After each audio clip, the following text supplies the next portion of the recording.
ಇದು ಎಸ್ಡಿಎಂ ಕಾಲೇಜಿನ ಸಮುದಾಯ ಬಾನುಲಿ ರೇಡಿಯೋ ನಿನಾದ 90.4 FM.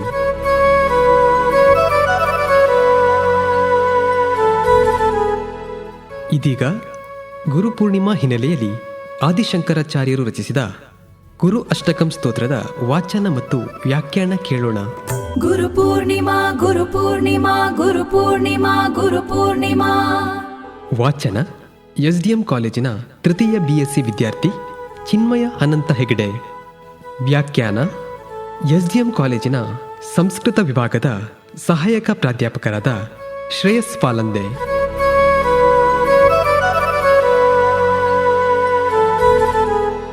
ಓಂ ಶ್ರೀ ಗುರುಭ್ಯೋ ನಮಃ. ಅಖಂಡಮಂಡಲಾಕಾರಂ ವ್ಯಾಪ್ತಂ ಯೇನ ಚರಾಚರಂ ತತ್ಪದಂ ದರ್ಶಿತಂ ಯೇನ ತಸ್ಮೈ ಶ್ರೀ ಗುರವೇ ನಮಃ. ಎಲ್ಲ ಶ್ರೋತೃಗಳಿಗೂ ಗುರುಪೂರ್ಣಿಮೆಯ ಶುಭಾಶಯಗಳು. ಆಷಾಢ ಪೌರ್ಣಮಿಯ ಈ ಶುಭ ದಿನದಂದು ಭಾರತೀಯರೆಲ್ಲರ ಮುಖ್ಯ ಕರ್ತವ್ಯವೆಂದರೆ ತಮಗೆ ವಿದ್ಯೆಯನ್ನು ಬೋಧಿಸಿದ ಗುರುಗಳನ್ನು ಸ್ಮರಿಸುವುದು. ಗುರುವಿನ ನೆನಪು ಅನ್ನುವಂಥದ್ದು ಸದಾ ಜೀವನದಲ್ಲಿ ಇರಬೇಕಾದರೂ ಇಂದಿನ ದಿನ ಅನ್ನುವಂಥದ್ದು ಗುರುಗಳಿಗೆ ಮೀಸಲಾಗಿದ್ದರಿಂದ ಪರಮೇಷ್ಠಿ ಗುರುವಿನ ಸ್ಥಾನದಲ್ಲಿರುವ ಚತುರ್ವೇದಗಳನ್ನು ವಿಭಜಿಸಿದ 18 ಮಹಾಪುರಾಣಗಳನ್ನು ರಚಿಸಿದ ಬ್ರಹ್ಮಸೂತ್ರಗಳು ಹಾಗೆಯೇ ಮಹತ್ತರವಾದ ಕೃತಿಯಾದ ಮಹಾಭಾರತವನ್ನು ಜಗತ್ತಿಗೆ ನೀಡಿದಂತಹ ವೇದವ್ಯಾಸರ ಸ್ಮರಣೆ ಇಂದಿನ ದಿನ ಅತ್ಯಗತ್ಯವಾದದು. ವೇದಗಳನ್ನು ವಿಭಜನೆ ಮಾಡಿದ್ದರಿಂದ ಕೃಷ್ಣದ್ವೈಪಾಯನ ಎಂಬ ಹೆಸರಿನ ವ್ಯಕ್ತಿಗಳು ವೇದವ್ಯಾಸರಾದದ್ದು ನಮಗೆಲ್ಲರಿಗೂ ಗೊತ್ತಿರುವಂತಹ ಕಥೆ. ಅಂತಹ ಮಹಾತ್ಮರು ನೀಡಿದಂತಹ ಮಹಾಭಾರತವೆಂಬ ಕೃತಿಯು ವ್ಯಾಸೋಚ್ಛಿಷ್ಟಂ ಜಗತ್ಸರ್ವಂ ಎಂಬ ಹೆಗ್ಗಳಿಕೆಗೆ ಪಾತ್ರವಾಗಿ ಈ ಜಗತ್ತೆಲ್ಲವೂ ವ್ಯಾಸರುಂಡಂತಹ ಎಂಜಲು, ಅರ್ಥಾತ್ ಜಗತ್ತಿನಲ್ಲಿರುವುದೆಲ್ಲವೂ ಮಹಾಭಾರತದಲ್ಲಿದೆ, ಮಹಾಭಾರತದಲ್ಲಿಲ್ಲದ್ದು ಜಗತ್ತಿನಲ್ಲಿಯೇ ಇಲ್ಲ ಅನ್ನುವಷ್ಟರ ಮಟ್ಟಿಗೆ ಆ ಕೃತಿಯು ಪ್ರಸಿದ್ಧಿಯನ್ನು ಪಡೆದುಕೊಂಡು ಜನಜೀವನದಲ್ಲಿ ಚಿರಸ್ಥಾಯಿಯಾಗಿ ಉಳಿದಿದೆ. ಅಂತಹ ಭಾರತೀಯ ಗುರುಪರಂಪರೆಯಲ್ಲಿ ಅಗ್ರಗಣ್ಯರಾಗಿ ಮುಂದೆ ಬರುವವರು ಶಂಕರಾಚಾರ್ಯರು. ಬ್ರಹ್ಮಸೂತ್ರವನ್ನು ಆಧಾರವಾಗಿಟ್ಟುಕೊಂಡು ಅದ್ವೈತ ದರ್ಶನವನ್ನು ಪ್ರತಿಪಾದಿಸಿ ಅನೇಕ ಶಿಷ್ಯರನ್ನು ಸಂಪಾದನೆ ಮಾಡಿಕೊಂಡಂತಹ ಕೀರ್ತಿ ಶಂಕರಾಚಾರ್ಯರದ್ದು. ಅಂತಹ ಮಹಾತ್ಮರಾದ ಶಂಕರಾಚಾರ್ಯರಿಂದ ರಚಿಸಲ್ಪಟ್ಟಂತಹ ಗುರುವಷ್ಟಕದ ವಾಚನ ಮತ್ತು ವ್ಯಾಖ್ಯಾನವನ್ನು ಇಂದು ನಾವು ಮಾಡಲಿದ್ದೇವೆ. ವಾಚನದಲ್ಲಿ ಚಿನ್ಮಯ ಅನಂತ ಹೆಗಡೆ ತೃತೀಯ BSc ಹಾಗೂ ವ್ಯಾಖ್ಯಾನದಲ್ಲಿ ಶ್ರೇಯಸ್ ಪಾಳಂದೆ ಸಂಸ್ಕೃತ ವಿಭಾಗದ ಸಹಾಯಕ ಪ್ರಾಧ್ಯಾಪಕ SDM ಕಾಲೇಜು ಉಜಿರೆ. ಈಗ ವಾಚನವನ್ನು ಪ್ರಾರಂಭಿಸ್ತಾ ಇದ್ದೇವೆ. ಶರೀರಂ ಸ್ವರೂಪಂ ತಥಾ ವಾಕಲತ್ರಂ ಯಶಶ್ಚಾರುಚಿತ್ರಂ ಧನಂ ಮೇರುತುಲ್ಯಂ ಮನಶ್ಚೇನ್ನ ಲಗ್ನಂ ಗುರೋರಂಘ್ರಿ ಪದ್ಮೆ ತತಃ ಕಿಂ ದತಃ ಕಿಂ ದತಃ ಕಿಂ ದತಃ ಕಿಂ ಮನಶ್ಚೇನ್ನ ಲಗ್ನಂ ಗುರೋರಂಘ್ರಿ ಪದ್ಮೆ ತತಃ ಕಿಂ ದತಃ ಕಿಂ ದತಃ ಕಿಂ ದತಃ ಕಿಂ. ಶಂಕರಾಚಾರ್ಯರು ಗುರುವಿನ ಮಹಿಮೆಯನ್ನು ಹೇಳುವಂತಹ ಸಂದರ್ಭದಲ್ಲಿ ಗುರುವೇ ಸರ್ವಸ್ವ, ನಮಗೆ ದರ್ಶನಗಳು ಕೂಡ ಹೇಳುವುದಂತ ಅದನ್ನೇ, ಗುರುವೇ ಗತಿಯನ್ನು ಮನವೇ ಎಂಬುದಾಗಿ. ಅಂತಹ ಗುರುವಿನ ಸ್ಮರಣೆ ನಮ್ಮಲ್ಲಿ ಸದಾ ಇರಬೇಕು. ಶರೀರವು ಸ್ಫುರದ್ರೂಪಿಯಾಗಿರ್ತದೆ. ತುಂಬ ಒಳ್ಳೆಯ ಶರೀರವನ್ನು ಭಗವಂತನು ನಮಗೆ ಕೊಟ್ಟಿದ್ದಾನೆ, ಆರೋಗ್ಯಕರವಾದಂಥ ಶರೀರ. ಹಾಗೆಯೇ ಒಬ್ಬ ಮನುಷ್ಯನಿಗೆ ಏನೆಲ್ಲ ಬೇಕಾ ಅದನ್ನೆಲ್ಲ ಭಗವಂತನು ಆತನಿಗೆ ಕರುಣಿಸಿರ್ತಾನೆ. ಒಳ್ಳೆಯ ಹೆಂಡತಿ, ಹಾಗೆ ವಿಧ ವಿಧವಾಗಿ ಹೊಗಳಲ್ಪಡುವ ಯಶಸ್ಸುಗಳಿಗೂ ಆತ ಕೀರ್ತಿವಂತನಾಗಿರುತ್ತಾನೆ. ಯಶಸ್ಸುಗಳು ಅವನನ್ನು ಅರಸ್ತಾ ಬರ್ತಿರ್ತದೆ. ಪ್ರತಿ ಮಾಡಿದಂತಹ ಕಾರ್ಯದಲ್ಲಿಯೂ ಯಶಸ್ಸನ್ನೇ ಗಳಿಸಿಕೊಳ್ತಾನೆ. ಸಂಪತ್ತು ಬೇಕಾದಷ್ಟು ಆತನಲ್ಲಿ ಸೇರಿಕೊಂಡಿರ್ತದೆ. ಎಷ್ಟು ಅಂತ ಕೇಳಿದರೆ ಕೂತು ತಿಂದರೂ ಮುಗಿಯದಷ್ಟು ಸಂಪತ್ತು. ಅಂತಹ ಸಂಪತ್ತಿದ್ದರೂ ಆ ಮನುಷ್ಯನು ಗುರುವಿನ ಪದಯುಗಳದಲ್ಲಿ ಆತನ ಮನಸ್ಸನ್ನು ಅರ್ಪಿಸಲಿಲ್ಲ ಅಂತಾದರೆ ಆತನಿಗೆ ಯಾವ ಫಲ? ಗುರುವನ್ನು ಸದಾ ಸ್ಮರಿಸಿದಲ್ಲಿ ಮಾತ್ರ ಇದನ್ನೆಲ್ಲವನ್ನು ಅನುಭವಿಸಲಿಕ್ಕೆ ಸಾಧ್ಯ ಆಗ್ತದೆ ಹೊರತು ಗುರುವಿಂದ ಹೊರತಾಗಿ ಇದನ್ನೆಲ್ಲ ಆರ್ಜಿಸಿದರೂ ಕೂಡ ಗುರುವಿನಲ್ಲೇ ಮನಸ್ಸು ಬರಲಿಲ್ಲ ಅಂತಾದರೆ ಇದನ್ನೆಲ್ಲ ಇಟ್ಟುಕೊಂಡು ಯಾವುದೇ ಫಲವಿಲ್ಲ ಎಂಬುದಾಗಿ ಈ ಶ್ಲೋಕದಲ್ಲಿ ವಿವರಣೆಯನ್ನು ಕೊಡ್ತಾ ಇದ್ದಾರೆ. ಕಲತ್ರಂ ಧನಂ ಪುತ್ರ ಪೌತ್ರಾದಿ ಸರ್ವಂ ಗೃಹಂ ಬಾಂಧವಾ ಸರ್ವಮೇತದ್ಧಿಜಾತಂ ಮನಶ್ಚೇನ್ನ ಲಗ್ನಂ ಗುರೋರಂಘ್ರಿ ಪದ್ಮೆ ತತಃ ಕಿಂ ತತಃ ಕಿಂ ತತಃ ಕಿಂ ತತಃ ಕಿಂ. ಮುಂದುವರಿಸುತ್ತಾ ಹೆಂಡತಿ ಮಕ್ಕಳು ಇದೆಲ್ಲವೂ ಮನುಷ್ಯನು ಸದಾ ವಾಂಛೆ ಇರುವಂಥ ಒಂದು ವಸ್ತುಗಳು. ಪ್ರತಿಯೊಬ್ಬನಿಗೂ ಒಂದು ಕುಟುಂಬ ಎಂದರೆ ಋಣಾನುಬಂಧ ರೂಪೇಣ ಪಶುಪತ್ನಿ ಸುತಾಲಯ ಎಂಬುದಾಗಿ. ಈ ಪತ್ನಿ ಮಕ್ಕಳು ಮನೆ ಯಾವುದಿದ್ರೂ ಋಣಾನುಬಂಧನಿಂದಲೇ ಬರುವಂಥದ್ದು. ಅದನ್ನೆಲ್ಲವನ್ನು ಒಬ್ಬ ಪಡ್ಕೊಂಡಿರ್ತಾನೆ. ಮೊಮ್ಮಕ್ಕಳು, ಮನೆಯಲ್ಲಿ ತುಂಬಿದ ಜನಸ್ತೋಮ, ಬಾಂಧವರು ಎಲ್ಲರೂ ಇರ್ತಾರೆ ನಮಗೆ. ಆದರೆ ನಮ್ಮ ಮನಸ್ಸು ಅನ್ನುವಂಥದ್ದು ಇವೆಲ್ಲ ಇದ್ದರೂ ಗುರುವಿನ ಪದಯುಗಳದಲ್ಲಿ ಸ್ಥಿರವಾಗಿ ನೆಲೆಸಲಿಲ್ಲ ಅಂತಾದರೆ, ಮನಸ್ಸಿಗೆ ಸದಾ ಚಂಚಲತೆ ಕಾಡ್ತಾ ಇತ್ತು, ಗುರುವನ್ನು ಸ್ಮರಿಸಲಿಕ್ಕೆ ಬಾರದೆ ಹೋಯಿತು ಅಂತಾದರೆ ಇದೆಲ್ಲ ಇದ್ದು ಏನು ಫಲ ಎಂಬುದಾಗಿ ಇದರ ಅರ್ಥ ವಿವರಣೆಯನ್ನು ಮಾಡ್ತಾರೆ. ಷಡಂಗಾದಿವೇದೋ ಮುಖೇ ಶಾಸ್ತ್ರವಿದ್ಯಾ ಕವಿತ್ವಾದಿಗದ್ಯಂ ಸುಪದ್ಯಂ ಕರೋತಿ ಮನಶ್ಚೇನ್ನ ಲಗ್ನಂ ಗುರೋರಂಘ್ರಿ ಪದ್ಮೆ ತತಃ ಕಿಂ ತತಃ ಕಿಂ ತತಃ ಕಿಂ ತತಃ ಕಿಂ. ಭಾರತೀಯ ಸಂಸ್ಕೃತಿಯಲ್ಲಿ ಮುಖ್ಯವಾಗಿ ನಾವು ನೋಡುವಂಥ ಜ್ಞಾನ ವಿಷಯವೆಂದರೆ ಅದು ವೇದಗಳು. ವಿದ್ ಎಂಬ ಪದದಿಂದ ಉತ್ಪತ್ತಿಯಾದ ವೇದ ಎಂಬ ಶಬ್ದವು ಜ್ಞಾನವನ್ನು ಪ್ರತಿಪಾದಿಸುತ್ತದೆ ಎಂಬುದಾಗಿ ನಾವು ಅರ್ಥೈಸಿಕೊಳ್ತೇವೆ. ಇಷ್ಟಪ್ರಾಪ್ತಿ ಅನಿಷ್ಟ ಪರಿಹಾರಯೋ ಯೋ ಅಲೌಕಿಕಮುಪಾಯಂ ಕಥಯತಿ ಸ ವೇದ ಎಂಬುದಾಗಿ ಮನುಷ್ಯನಿಗೆ ಯಾವುದೆಲ್ಲ ವಸ್ತುಗಳು ಬೇಕಾ ಅಥವಾ ಯಾವ ವಸ್ತುಗಳಿಂದ ಆತ ದೂರನಾಗಬೇಕಾ, ಅನಿಷ್ಟ ನಿವಾರಣೆ ಆಗಬೇಕಾ, ಆ ಎಲ್ಲ ವಿಷಯಗಳಿಗೂ ಮುಖ್ಯವಾದ ಪ್ರಧಾನ ವಸ್ತು ಎಂದರೆ ಅದು ವೇದ. ವೇದವೇ ಇದನ್ನೆಲ್ಲ ನಮಗೆ ಅಲೌಕಿಕವಾಗಿ ಕೊಡ್ತದೆ ಅಂಥೇಳಿ ನಾವು ಒಪ್ಪಿಕೊಂಡಂತಹ ಸತ್ಯ. ಅಂತಹ ವೇದಗಳನ್ನು ಅನುಸಂಧಾನ ಮಾಡಿಕೊಳ್ಳಿಕ್ಕಿರುವಂತಹ ಶಿಕ್ಷಾ, ವ್ಯಾಕರಣ, ಛಂದಸ್ಸು, ನಿರುಕ್ತ, ಜ್ಯೋತಿಷ, ಕಲ್ಪ ಎಂಬಂತಹ 6 ವೇದಾಂಗಗಳು. ಹಾಗೆ ಶಾಸ್ತ್ರಗಳು, ಅನೇಕ ಶಾಸ್ತ್ರಗಳನ್ನು ಅಭ್ಯಾಸ ಮಾಡ್ತೇವೆ. ಇಡೀ ಜನ್ಮದಲ್ಲಿ ನಾವು ವಿದ್ಯೆಯನ್ನು ಕಲಿಯುವುದಕ್ಕಾಗಿ ಹೆಚ್ಚಿನ ಸಮಯವನ್ನು ಮೀಸಲಿಟ್ಟಿರ್ತೇವೆ. ತುಂಬ ಶಾಸ್ತ್ರಗಳನ್ನು ಅರಿತು ವಿದ್ವಾಂಸನೆಂದು ಅನ್ನಿಸಿಕೊಳ್ತೇವೆ. ಆದರೆ ಇವೆಲ್ಲವೂ ಇದ್ದು ಗುರುಸ್ಮರಣೆ ಅನ್ನುವಂಥದ್ದು ನಮ್ಮಲ್ಲಿ ಬೇಕು. ಇದನ್ನು ಹೊರತುಪಡಿಸಿಯೂ ಕವಿತ್ವಾದಿ ಗದ್ಯಗಳಲ್ಲಿ ಕವಿ ಅನ್ನುವಂಥವನು ಸಾಧಾರಣ ವ್ಯಕ್ತಿಯಲ್ಲ. ಶಾಸ್ತ್ರ ಮತ್ತು ಕವಿತ್ವ ಇದರ ವಿವರಣೆಯನ್ನು ಕೊಡುವಾಗ ಶಾಸ್ತ್ರ ಪ್ರಜ್ಞೆ ಇದ್ದವನಿಗೆ ಶಾಸ್ತ್ರವನ್ನು ನಿರ್ಮಾಣ ಮಾಡಲಿಕ್ಕಾಗ್ತದೆ. ಆದರೆ ಒಬ್ಬ ವ್ಯಕ್ತಿ ಕವಿಯಾಗಬೇಕು ಅಂತಾದರೆ ಆತನಲ್ಲಿ ಪ್ರತಿಭೆ ಅನ್ನುವಂಥದ್ದು ಜಾಗೃತ ಆಗಿರಬೇಕು. ಪ್ರತಿಭೆಯಿಂದ ಮಾತ್ರ ಕಾವ್ಯವನ್ನು ರಚಿಸಲಿಕ್ಕೆ ಸಾಧ್ಯ. ಆ ಕಾವ್ಯದಿಂದಾಗಿ ಈತ ಕವಿ ಎಂಬುದಾಗಿ ಹೆಸರಿಸಿಕೊಳ್ಳಲು ಯೋಗ್ಯನಾಗ್ತಾನೆ. ಅಂಥ ಗದ್ಯ ಪದ್ಯಗಳನ್ನು ಹೇರಳವಾಗಿ ತುಂಬ ಒಳ್ಳೆಯ ಪದ್ಯಗಳನ್ನು ಆತ ರಚಿಸಿದನು ಅಂತ ಆದರೂ ಕೂಡ ಆತನ ಮನಸ್ಸು ಗುರುವಿನ ಅಡಿದಾವರೆಯಲ್ಲಿ ನಿಲ್ಲದೆ ಹೋದರೆ ಇದೆಲ್ಲ ಇದ್ದು ಏನು ಫಲ ಎಂಬುದಾಗಿ ಅನುಸಂಧಾನ ಮಾಡ್ತೇವೆ. ವಿದೇಶೇಷು ಮಾನ್ಯಃ ಸ್ವದೇಶೇಷು ಧನ್ಯಃ ಸದಾಚಾರ ವೃತ್ತೇಷು ಮತ್ತೋ ನ ಚಾನ್ಯಃ ಮನಶ್ಚೇನ್ನ ಲಗ್ನಂ ಗುರೋರಂಘ್ರಿ ಪದ್ಮೆ ತತಃ ಕಿಂ ತತಃ ಕಿಂ ತತಃ ಕಿಂ ತತಃ ಕಿಂ. ಆಧುನಿಕ ಯುಗದಲ್ಲಿ ವಿದ್ಯೆಯನ್ನು ಕಲಿತು ವಿದೇಶಗಳಲ್ಲಿ ಹೋಗಿ ಧನ ಸಂಪಾದನೆಯನ್ನು ಮಾಡುವಂಥದ್ದು ತುಂಬ ಟ್ರೆಂಡಿಂಗ್ ಆಗಿ ಬರುವ ವಿಚಾರ. ವಿದೇಶಕ್ಕೆ ಹೋಗಬೇಕು, ಅಲ್ಲಿನ ಜೀವನ ಬಾಳಬೇಕು, ತುಂಬ ದುಡ್ಡು ಮಾಡಬೇಕು ಅಂಥೇಳಿ ತುಂಬ ಜನರು ಮನಸ್ಸಿನಲ್ಲಿ ಆಲೋಚನೆ ಮಾಡ್ತಾ ಇರ್ತಾರೆ. ಹಾಗೆ ವಿದೇಶಕ್ಕೆ ಹೋಗಲಿಕ್ಕೂ ಸಫಲರಾಗ್ತಾರೆ.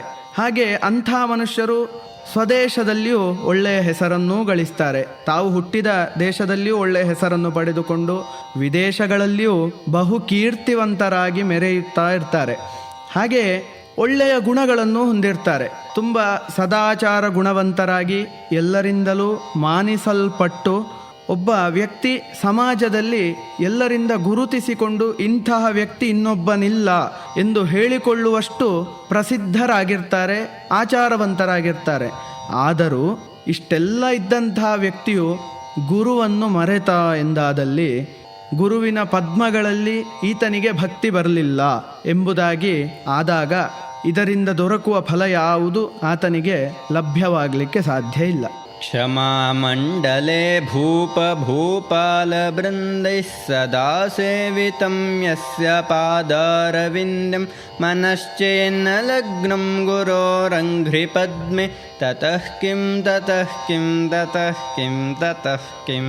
ಹೀಗೆ ಆಚಾರವಂತನಾದ ವ್ಯಕ್ತಿಯನ್ನು ಸಮಾಜದಲ್ಲಿ ಎಲ್ಲರೂ ಗೌರವಿಸಲಿಕ್ಕೆ ಪ್ರಾರಂಭ ಮಾಡ್ತಾರೆ. ಹಿಂದಿನ ಪರಂಪರೆಯನ್ನು ನೋಡುವುದಂತಾದರೆ ರಾಜರ ಆಡಳಿತ, ರಾಜರು ಆಳುತ್ತಿದ್ದ ಕಾಲದಲ್ಲಿ ವಿದ್ವಾಂಸನಾದವನಿಗೆ, ಶಾಸ್ತ್ರಜ್ಞನಾದವನಿಗೆ ಅಥವಾ ಒಳ್ಳೆಯ ಸದಾಚಾರವಂತನಿಗೆ ತುಂಬ ಯಶಸ್ಸುಗಳು ಆ ಕಾಲದಲ್ಲಿ ಪ್ರಾಪ್ತಿ ಆಗ್ತಾ ಇತ್ತು. ರಾಜರು ಅವರನ್ನು ಕರೆದು ಪಾದಪೂಜೆಗಳನ್ನೆಲ್ಲ ಮಾಡಿಸಿ ಅವರು ಆ ಪಾದೋದಕವನ್ನು ಸ್ವೀಕರಿಸಿ ಧನ್ಯರಾಗ್ತಾ ಇದ್ದಂಥ ಕಾಲ ಅದು.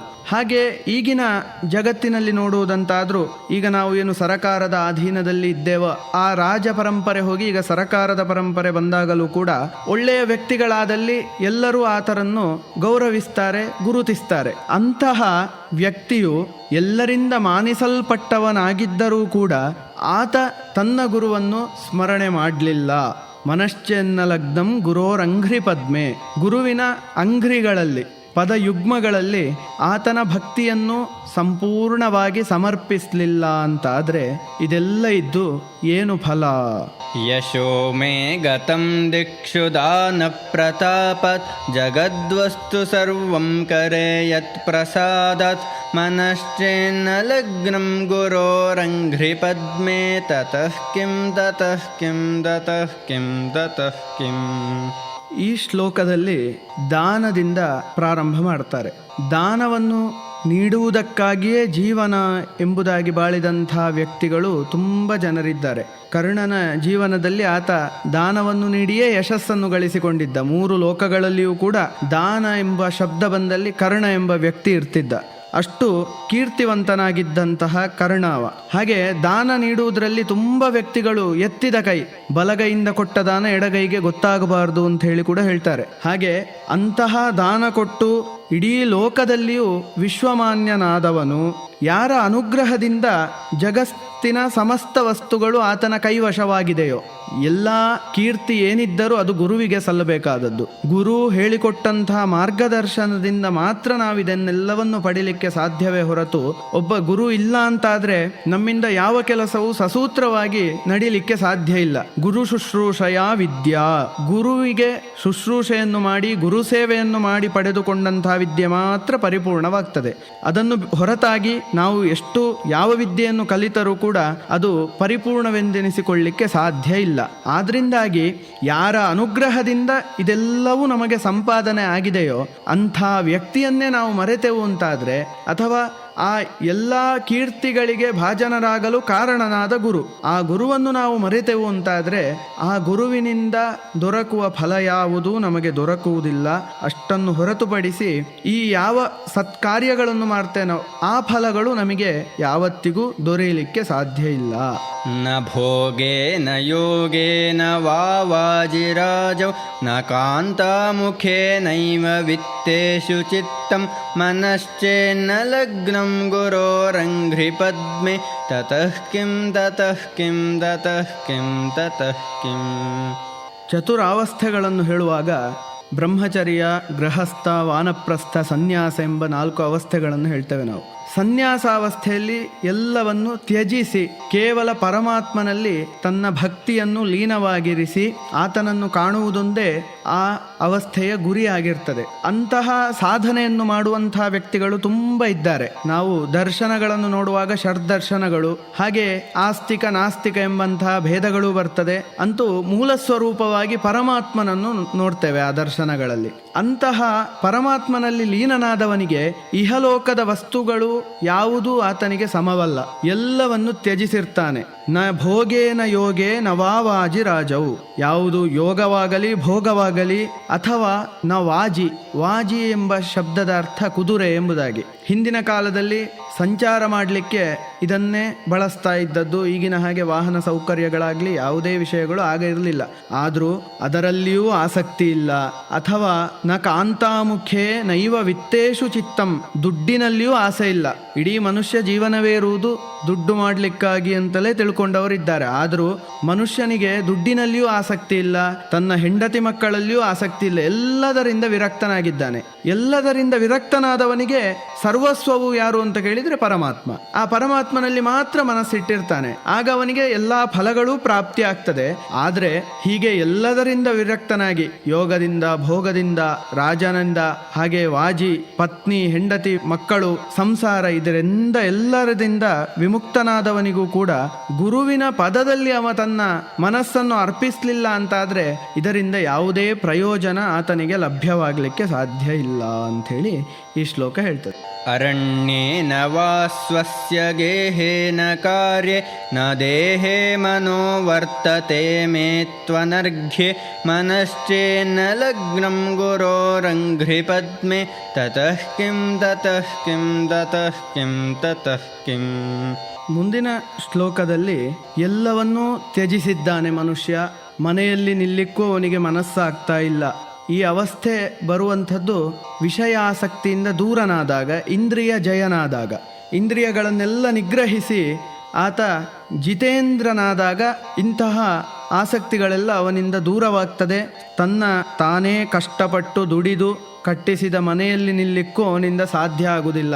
ಅಥವಾ ರಾಜನಿಗೆ ಅರಣ್ಯಕ್ಕೆ ಹೋಗುವ ಹವ್ಯಾಸಗಳಿರ್ತದೆ, ಅರಣ್ಯಕ್ಕೆ ಹೋಗಬೇಕು, ಪ್ರಾಣಿಗಳನ್ನು ಬೇಟೆಯಾಡಬೇಕು, ಇದೊಂದು ಹವ್ಯಾಸಗಳಲ್ಲಿ ಬರುವಂತಹ ವಿಷಯ. ಇದನ್ನು ಮಾಡಲಿಕ್ಕೂ ಮನಸ್ಸಿಲ್ಲ. ಸಾಮಾನ್ಯ ಮನುಷ್ಯನಿಗೆ ಮನೆಯಲ್ಲಿ ನಿಲ್ಲಿಕ್ಕೆ ಮನಸ್ಸಿಲ್ಲ. ಅಥವಾ ಮಾಡುವ ಕೆಲಸ, ಪ್ರತಿಯೊಬ್ಬ ಮನುಷ್ಯನು ಕೆಲಸವನ್ನು ಅಥವಾ ಕರ್ತವ್ಯವನ್ನು ಮಾಡಿಯೇ ಜೀವನವನ್ನು ಸಾಗಿಸುವಂಥದ್ದು. ಆ ಮಾಡುವ ಕೆಲಸದಲ್ಲಿಯೂ ಆತನಿಗೆ ಯಾವುದೇ ಆಸಕ್ತಿ ಇಲ್ಲ, ಯಾವುದರ ಮೇಲೆಯೂ ಮನಸ್ಸಿಲ್ಲ. ಇಂತಹ ಕೆಲಸವನ್ನು ಇವತ್ತು ಮಾಡಬೇಕಂದುಕೊಂಡ್ರು ಅವನಿಗೆ ಅದನ್ನು ಮಾಡಲಿಕ್ಕೆ ಇವತ್ತು ಮನಸ್ಸಿಲ್ಲ. ಆ ವ್ಯಕ್ತಿ ಆದರೂ ಕೂಡ ಇಷ್ಟೆಲ್ಲ ಇದ್ರೂ ಅವ ವಿರಕ್ತನಾಗಬಹುದು. ಆದರೆ ಗುರುವಿನ ಚರಣದಲ್ಲಿ ಅವನ ಮನಸ್ಸನ್ನು ಸಮರ್ಪಿಸಿದರೆ ಮಾತ್ರ ಅವನಿಗೆ ಇದರಿಂದೆಲ್ಲದರಿಂದ ಮುಕ್ತಿ ಸಿಗ್ತದೆ ಹೊರತು ಸರ್ವಸ್ವವನ್ನು ಪರಿತ್ಯಾಗ ಮಾಡಿ ಗುರುವಿನ ಚರಣದಲ್ಲಿ ಭಕ್ತಿ ಇಲ್ಲ ಅಂತಾದಲ್ಲಿ ಇದು ಯಾವುದೂ ಆತನ ಪ್ರಯೋಜನಕ್ಕೆ ಬರುವುದಿಲ್ಲ ಎಂಬುದಾಗಿ ಈ 8 ಶ್ಲೋಕಗಳಲ್ಲಿ ಶಂಕರಾಚಾರ್ಯರು ಗುರುವಿನ ಮಹಿಮೆಯನ್ನು ನಮಗೆ ತಿಳಿಸಿಕೊಡ್ತಾರೆ. ಗುರುವಾಷ್ಟಕವನ್ನು ಹೇಳುವಂತಹ ಸಂದರ್ಭದಲ್ಲಿ ಗುರುವಿನ ಮಹಿಮೆಯನ್ನು ಅನುಸಂಧಾನ ಮಾಡಿಕೊಂಡು ಅವರೇ ತಮ್ಮ ಪ್ರಶ್ನೋತ್ತರ ಮಾಲಿಕಾ ಎಂಬ ಗ್ರಂಥದಲ್ಲಿ ಕೋ ಗುರುಹು ಎಂಬ ಪ್ರಶ್ನೆಗೆ ಅಧಿಗತ ತತ್ವಂ ಶಿಷ್ಯಹಿತಾಯೋದ್ಯತಃ ಸತತಂ. ಆಧುನಿಕ ರೀತಿಯಲ್ಲಿ ನಾವು ಗುರು ಶಿಷ್ಯ ಪರಂಪರೆಯನ್ನು ನೋಡಲಿಕ್ಕೆ ಕಷ್ಟ. ಗುರುಕುಲದ ಶಿಕ್ಷಣ ಅನ್ನುವಂಥದ್ದು ಈಗ ತೆರೆಮರೆಯ ಕಾಯಿಯಾಗಿ ಉಳಿದಿದೆ. ಆಧುನಿಕ ಶಿಕ್ಷಣಕ್ಕೆ ನಾವೆಲ್ಲರೂ ಒಗ್ಗಿಕೊಂಡಿದ್ದೇವೆ. ಶಿಕ್ಷಣ ಅಂದರೆ ವಿದ್ಯಾರ್ಥಿಗಳು ತರಗತಿಯಲ್ಲಿ ಕೂರುವುದು, ಪಠ್ಯಪುಸ್ತಕಗಳನ್ನು ಓದುವುದು, ಅಥವಾ ಶಿಕ್ಷಕರಾದವರು ಅವರಿಗೆ ಪಠ್ಯಪುಸ್ತಕದಲ್ಲಿರುವಂತಹ ವಿಷಯಗಳನ್ನೆಲ್ಲ ಹೇಳಿಕೊಡುವುದು. ಇಷ್ಟು ಮಾತ್ರ ನಾವು ಗುರು ಶಿಷ್ಯರ ಸಂಬಂಧವನ್ನು ಕಲ್ಪಿಸ್ತೇವೆ. ಆದರೆ ಭಾರತೀಯ ಪರಂಪರೆಯಲ್ಲಿ ನಾವು ಗುರು ಶಿಷ್ಯ ಪರಂಪರೆಯನ್ನು ನೋಡಿಕೊಂಡು ಬಂದಾಗ ಗುರುವಿನಲ್ಲಿಯೇ ಸದಾ ಭಕ್ತಿ ಇಟ್ಟು ಆತನ ಮನೆಯಲ್ಲಿಯೇ ನಿಂತು ಆತನ ಸೇವೆಯನ್ನೇ ಮಾಡ್ತಾ ಇರುವಂತಹ ಶಿಷ್ಯ ಯಾರಿದ್ದಾನೋ ಆತನಿಗೆ ಎಲ್ಲ ಗುರುವಿನ ತತ್ವಗಳು ಹೊಂದಿಕೊಂಡು ಅವ ಪರಿಪೂರ್ಣನಾಗ್ತಾನೆ ಅಂಥೇಳಿ ನಮ್ಮ ಪರಂಪರೆ ಹೇಳ್ತದೆ. ಹಾಗೆ ಗುರುವಿನ ವಿಷಯವನ್ನು ಹೇಳುವಾಗಲೂ ಅಧಿಗತ ತತ್ವಂ, ಯಾರು ಸತ್ಯವನ್ನು ಅರಿತುಕೊಂಡಿದ್ದಾನೋ ಅಥವಾ ಪರಮಾತ್ಮ ಅನ್ನುವಂಥವನನ್ನು ಯಾರು ಅರಿತುಕೊಂಡಿದ್ದಾನೋ, ಯಾರು ಸದಾ ಶಿಷ್ಯನ ಹಿತಕ್ಕಾಗಿ ಪ್ರಯತ್ನ ಮಾಡ್ತಾನೋ, ಕೇವಲ ಆತ ಒಳ್ಳೆಯ ಅಂಕ ತೆಗಿಬೇಕು, ಪರೀಕ್ಷೆಯಲ್ಲಿ ಪಾಸ್ ಆಗಬೇಕು ಅನ್ನುವಂಥದ್ದೊಂದೇ ದೃಷ್ಟಿ ಇಟ್ಟುಕೊಳ್ಳದೆ ಶಿಷ್ಯನ ಸರ್ವಾಂಗೀಣ ಅಭಿವೃದ್ಧಿಯತ್ತ ಯಾರು ಮನಸ್ಸು ಮಾಡಿ ಆತನಿಗೆ ಪ್ರತಿಯೊಂದನ್ನೂ ಹೇಳಿಕೊಡ್ತಾನೋ, ಸರಿಯಾದ ಮಾರ್ಗದಲ್ಲಿ ಆತನನ್ನು ನಡೆಸ್ತಾನೋ ಅವನೇ ಗುರು ಎಂಬುದಾಗಿ ಶಂಕರಾಚಾರ್ಯರೇ ನೀಡಿದಂಥ ಉತ್ತರ. ಹಾಗೆ ಅಂತಹ ಪರಮಗುರುವಾದಂತಹ ಶಂಕರಾಚಾರ್ಯರ ರಚನೆಯಾದಂತಹ ಈ ಗುರುವಷ್ಟಕವನ್ನು ಕೇಳಿದವನಿಗೆ ಹೇಳಿದವನಿಗೆ ಏನು ಪುಣ್ಯ ಅಂಥೇಳಿ ಕೊನೆಯಲ್ಲಿ ನಾವು ಅನುಸಂಧಾನ ಮಾಡಬೇಕಾಗ್ತದೆ. ಗುರೋರಷ್ಟಕಂ ಯಃ ಪಠೇತ್ ಪುಣ್ಯದೇಹಿ ಯತಿರ್ಭೂಪತಿರ್ಬ್ರಹ್ಮಚಾರಿ ಚ ಗೇಹಿ ಲಭೇದ್ವಾಂಛಿತಾರ್ಥಂ ಪದಂ ಬ್ರಹ್ಮ ಸಂಜ್ಞಂ ಗುರೋರುಕ್ತವಾಕ್ಯೇ ಮನೋ ಯಸ್ಯ ಲಗ್ನಂ ಗುರೋರುಕ್ತವಾಕ್ಯೇ ಮನೋ ಯಸ್ಯ ಲಗ್ನಂ.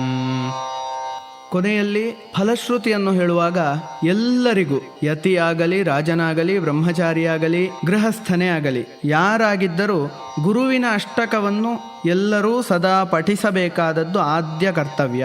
ನಾವು ಮಾತೃದೇವೋಭವ, ಪಿತೃದೇವೋಭವ, ಆಚಾರ್ಯ ದೇವೋಭವ ಎಂಬುದಾಗಿ ಹೇಳಿದಂಥ ಸಂಸ್ಕೃತಿಯವರು. ನಮಗೆ ತಂದೆ ತಾಯಿ ಗುರುಗಳು ಮೂವರು ದೇವರ ಸಮಾನ. ಆದ್ದರಿಂದಾಗಿ ಈ ಗುರುವನ್ನು ಸದಾ ಸ್ಮರಿಸ್ತಾ ಇದ್ದೆವು ಅಂತಾದರೆ ಸರ್ವ ಫಲಗಳು ನಮ್ಮನ್ನು ಅರಸಿಕೊಂಡು ಬರ್ತದೆ. ಕಿಂಚಿತ್ತು ದ್ರೋಹ ಚಿಂತನೆ ಇಲ್ಲದೆ ಮನಸ್ಸಿನಲ್ಲಿ ಸದಾ ಗುರು ಭಕ್ತಿ ಅನ್ನುವಂಥದ್ದನ್ನು ಸ್ಥಿರವಾಗಿ ನಾವು ನೆಲೆಸಿಕೊಂಡೆವು ಅಂತಾದರೆ ಗುರುವಿನ ಫಲ, ಗುರು ನೀಡುವಂತಹ ತತ್ವಗಳೇನುಂಟ ಅದು ನಮ್ಮಲ್ಲಿ ಸದಾ ಅನುರಣಿಸ್ತಾ ಇರ್ತದೆ.